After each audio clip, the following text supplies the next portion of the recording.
దేని పెట్టారా మరి ఈ సమస్త భూలోకములు సమస్త మానవ జాతికి మానవ జాతి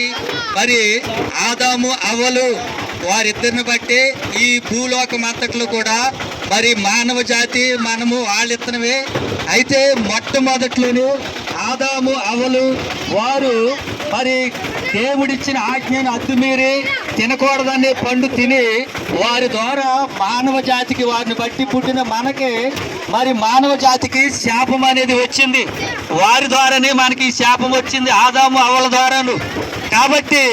ఆ పాపము శాపము మనల్ని పట్టి పీడిస్తున్నప్పుడు దేవుడు ఆలోచించి ఆయనే కుమారుడిగా భూలోకములో మరియమ్మ గర్భమును ప్రవేశించి యేసుక్రీస్తు ప్రభువారు ఆయన కుమారుడిగా పుట్టి మరి మనల్ని వెంటాడుతున్న ఆదాము అవ్వల కాడి నుంచి వెంటాడుతున్న ఈ శాపాన్ని ఈ మరి ఆ పాప మరణ శిక్షను మరి మన మీద నుంచి ఆయనకు తీసివేయాలని ఆయనే మన శిక్ష ఆయన మీద వేసుకుని మనము పడవలసిన అవమానాలు నిందలు మరి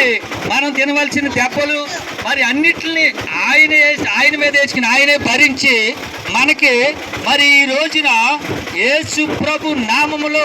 ఎవరైతే మోకాళ్ళు వంచి దేవా నేను పాపిని అని ఎవరైతే మరి క్షమాపణ అడిగి ప్రార్థిస్తారో వాళ్ళు పాప శిక్ష కొట్టివేయబడి వాళ్ళ పేరు జీవ గ్రంథములో ఆయన రాయించి వారిని పరలోకం చేర్తానని మాట్లాడుతున్నారు. కాబట్టి ఆయన ఇంకో మాట అన్నారు, నేను ఈ లోకమునకు పాపులు రక్షించడానికే వచ్చానని మాట్లాడారు, నేను పాపుల కొరకే వచ్చానని మాట్లాడారు. కాబట్టి ఇప్పుడు దేవుని పెట్టారా ఆయన